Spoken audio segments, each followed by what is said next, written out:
Hello dear student, this is our chapter 10, Light, Sound and Force. This is your teacher Bilasha Patel. So let's get started. At the end of this chapter, जब ये chapter हम पढ़ लेंगे तो उसके बाद आपको किस चीज़ की knowledge मिलेगी? We will have the knowledge of light, force and sound. Light क्या होती है, force क्या है and sound क्या है, इन सब चीज़ों के बारे में आपको knowledge मिल जाएगी. So start the chapter. सबसे पहले उसके लिए न्यू वर्ड्स आपको पता होने चाहिए, यानी कि इनका मीनिंग क्या होता है. ठीक है. ल्यूमिनस ऑब्जेक्ट आपके लिए नए वर्ड हैं, लेकिन इनका मतलब क्या है ये हम देखेंगे. जैसे कि ल्यूमिनस ऑब्जेक्ट का मतलब है an object that give out light of its own. Gives है वहां पर. ठीक है. तो ऑब्जेक्ट जो खुद से लाइट देता हो उसे बोलेंगे हम ल्यूमिनस ऑब्जेक्ट. जैसे सन, बल्ब, कैंडल खुद से लाइट दे रही है ना. अब नॉन ल्यूमिनस ऑब्जेक्ट क्या होगा? An object that does not give out light, यानी वो ऑब्जेक्ट जो लाइट नहीं देते, जैसे बुक, पेंसिल, इरेजर, है ना. ये सब क्या हो गए? नॉन ल्यूमिनस ऑब्जेक्ट हो गए. अब हम पढ़ेंगे force. Force, what is force? A pull और push is also known as force. जब हम किसी चीज को खींचते हैं या धक्का देते हैं तो वो अपनी प्लेस से मूव हो जाती है ना. तो हम क्या अप्लाई करते हैं? वहां पर फोर्स अप्लाई कर रहे होते हैं. Right. Next word is shadow. The image formed when an object block the path of light. Light किस पाथ में चलता है बेटा? लाइट हमेशा सीधे मूव करता है, यानी स्ट्रेट डायरेक्शन में मूव करता है. ठीक है. तो क्या होता है, लाइट की जो पाथ है उस ऑब्जेक्ट उसे किसी ऑब्जेक्ट को रख दिया जाए उसके बीच में, तो क्या होता है? शैडो बनती है ना. कोई भी ऑब्जेक्ट उसके पाथ में, उसके रास्ते में रख दिया जाए तो क्या होता है? उसकी शैडो फॉर्म होने लगती है. ठीक है. Next is noise. Loud and unpleasant noise. देखिए नॉइज क्या होती है? नॉइज मतलब बहुत ज्यादा तेज आवाज जो आपके कानों को बिल्कुल अच्छी नहीं लगे, अप्रिय लगे, है ना. उसे हम क्या बोलते हैं? नॉइज. आपने स्कूल में कई बार सुना है don't make noise. Don't make noise most of सुना होगा ना. जब आप लोग बहुत ज्यादा बात करते हैं या बहुत ज्यादा आवाज आने लगती है तो टीचर आपको बोलते हैं बेटा प्लीज डोंट मेक नॉइज, है ना. ठीक है. अब फ्रिक्शन क्या है? The force that slows down the movement of the object. किसी ऑब्जेक्ट की मूवमेंट को जब स्लो कर दिया जाता है, जो फोर्स उसे स्लो कर दे उसे हम बोलते हैं फ्रिक्शन. जैसे कि एक बॉल को आप अपने प्लेस पर, अपने फर्श पर या कोई भी टेबल आपके पास हो, आपकी बॉटल हो, उसे आप लुढ़काइए. आप क्या करेंगे? उसको ऐसे जमीन पर ही लुढ़काने की कोशिश कीजिए. तो फ्रिक्शन मतलब होता है घर्षण. तो अब जब वो घूम रही है, घूमते घूमते फिसलती है ना, बॉटल है या आपका खुद का फिसलना, ये सब किसके कारण होता है? फ्रिक्शन के कारण होता है ना. जब आप उस चीज को लुढ़काएंगे, जैसे बॉल हम दे रहे हैं नीचे से लुढ़कती हुई बॉल समझिए, तो उसमें क्या है? हमने उसको जब लुढ़काया तब वहां क्या ज्यादा था? फोर्स ज्यादा था, है ना. तो बॉल लुढ़की, फिर क्या हुआ? फ्रिक्शन के कारण फिर धीरे धीरे जाकर वो एक जगह रुक जाती है. तो इसका मतलब वहां पर आपका फोर्स कम हुआ, फ्रिक्शन ज्यादा हुआ. ठीक है. आप देखेंगे फ्रिक्शन के कारण वहां बॉल रुक जाती है, धीरे धीरे रुकती है. ठीक है. ये किसके कारण हुआ? फ्रिक्शन के कारण हुआ. ठीक है. Next, light, sound and force. अब हम इनके आगे में थोड़ा डिटेल पढ़ेंगे.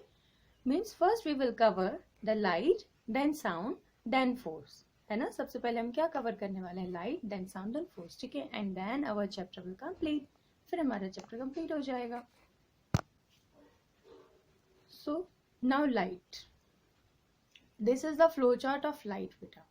It is very important flow chart. देखिए लाइट टू पार्ट्स में डिवाइड है, luminous object, non luminous object.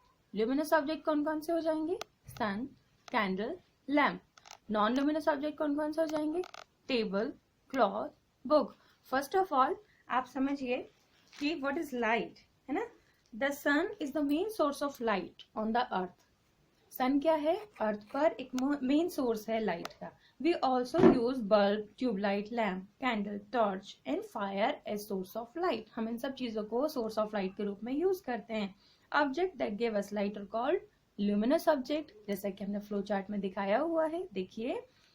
And example हो जाएंगे इसके sun, candle, lamp. And object that do not give us light, यहाँ आपको दिख रहा है object that do not give us light are known as non luminous object. Example क्या हो जाएंगे बेटा इसके? Table, cloth, book.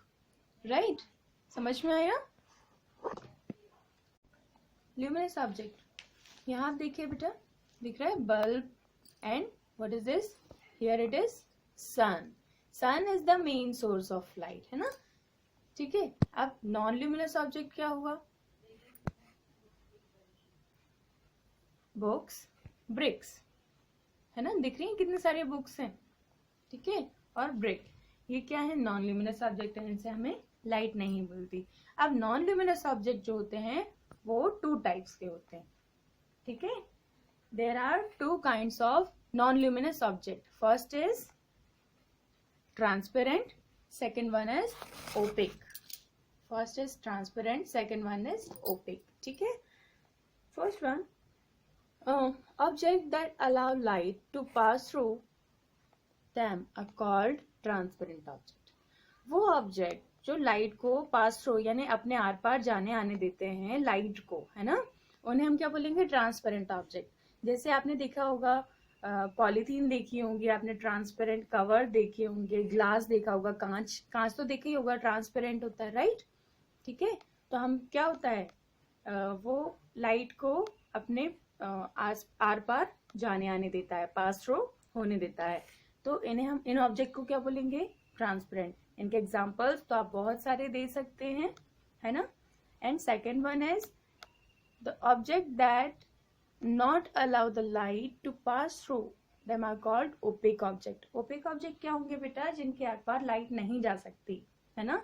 शेडो इन्हीं में बनती है. जैसे आप एक बुक को रखेंगे लाइट में, ठीक है, तो क्या होगा? उसकी भी शैडो बनेगी, आपके हाथों की भी शैडो बनती है, आपकी बॉडी की भी शैडो बनती है, क्योंकि हम सब क्या हैं? हम ओपेक ऑब्जेक्ट हैं, क्योंकि हमारे आर पार लाइट नहीं जा आ सकती, राइट. बट एक पॉलीथीन आप हाथ में लें या एक कांच का टुकड़ा हाथ में लें, कांच का टुकड़ा नहीं, आपके पास सन ग्लासेस होंगे, या आपकी मदर के पास या दादी माँ के पास जो स्पेक्ट्स होंगे, कांच वाले या फिर फाइबर वाले, जो भी एस्पेक्ट्स होंगे, आप उनको भी धूप में रखिएगा और आप खुद भी खड़े होइएगा, तो शेडो आपकी बनेगी. ओके, समझ में आया? तो ओपेक ऑब्जेक्ट क्या होंगे और ट्रांसपेरेंट ऑब्जेक्ट क्या होंगे. I hope you all have understood. ठीक है, यहाँ पर देख लीजिए, ये देखिए यहाँ पर भी एक एग्जाम्पल दिया है. ये देखिए कांच का ग्लास दिख रहा है आपको, इसके आसपास आप देख सकते हैं. हम उन्हीं चीजों को देख सकते हैं जिनके थ्रू लाइट हमारे पास आ रही है. ठीक है, यहाँ देखिए आप उसके आर पार देख पा रहे हैं, है ना, देख पा रहे हैं. ऐसे ही वहां से लाइट भी यहाँ तक आ रही है, ठीक है. तो इसके आर पार लाइट जा रही है, पास थ्रू हो रही है light, it means it is transparent object. हम इसके आर पार देख सकते हैं. अब यहाँ देखिए ये कैन बना हुआ है, कैन है ये एक, ठीक है, और इसमें क्या होगा, इसके आर पार हम नहीं देख सकते क्योंकि लाइट पास थ्रू नहीं हो रही, है ना. अगर इसके आर पार लाइट जा सकती तो हम इसके आर पार देख सकते, फिर हम उसको क्या बोलते? ट्रांसपेरेंट ऑब्जेक्ट बोलते. लाइट इसके आर पार नहीं हो रही और हमें भी इसके आर पार नहीं दिख रहा है, तो इसलिए हम इसे क्या बोलेंगे? Opaque object. जैसे ब्रिक होती है ना, है ना, उसके आर पार हम नहीं देख सकते. वॉल है, बुक है, अब बहुत सारे ऐसे एग्जाम्पल्स ले सकते हैं, ठीक है, जो ओपेक ऑब्जेक्ट हैं, जो ट्रांसपेरेंट ऑब्जेक्ट है, मैनी मोर ऑब्जेक्ट्स, है ना. तो आपको समझ में आया. और ओपेक ऑब्जेक्ट है, इनकी शेडो बनती है, आप देखिएगा, ठीक है.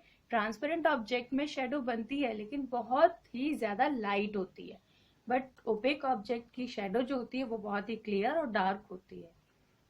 Getting it? समझ में आया बच्चों? Now how are shadow form. अब हमने आपको बताया कि ओपेक ऑब्जेक्ट की शेडो बनती है. अब ये देखिए जो बॉय खड़ा हुआ है, ये कौन है बेटा? ओपेक ऑब्जेक्ट है कि ट्रांसपेरेंट ऑब्जेक्ट है? ओपेक ऑब्जेक्ट है ना. What happen when the light falls on opaque object? क्या होता है जब ओपेक ऑब्जेक्ट पर लाइट पड़ती है? The light forms a shadow on the object. तो लाइट क्या होती है, शेडो फॉर्म करती है ओपेक ऑब्जेक्ट की, ठीक है। To understand how a shadow form place an object between the source of light such as torch, light और कैंडल ऑन अ वॉल। यानी कि आप देखिए इस तरीके से किसी यहाँ पर देखिए, ये आपको बताया गया है, देखिए सोर्स ऑफ लाइट ये आपको दिख रहा है, sun is the source of light. यहाँ पर आप कैंडल भी रख सकते हैं या बल्ब रख सकते हैं, आपके पास टेबल लैंप होगा वो यूज कर सकते हैं। ये देखिए एक ओपेक ऑब्जेक्ट रख दिया है, इसकी शेडो किस तरफ बनेगी, इस तरफ बनेगी बेटा, अपोजिट डायरेक्शन में बनेगी, देखिए ये, ठीक है। अब हम देखेंगे, ये देखिए अपोजिट डायरेक्शन में बनी शेडो, ठीक है, समझ में आया आपको, ठीक है। So you will see a dark patch in a shape of the object, dark patch of the shape of object, है ना, that is known as the shadow। उसे हम क्या बोलेंगे, शेडो। शेडो किस टाइप की होगी, उसी टाइप की होगी जैसा कि आपने ऑब्जेक्ट रखा हुआ है, जैसा ओपेक ऑब्जेक्ट है, ठीक है। इस डार्क पैच को क्या बोलेंगे, शेडो बोलेंगे, ठीक है। और ये ध्यान रखिए, light always travel in the straight line.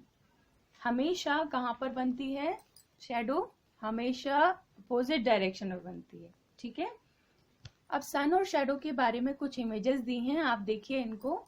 जैसे कि देखिए सन कहाँ पर है, यहाँ पर है, ये देखिए ये क्या है, ये ओपेक ऑब्जेक्ट है, ये बच्चा क्या है, ओपेक ऑब्जेक्ट है ना बेटा, ठीक है,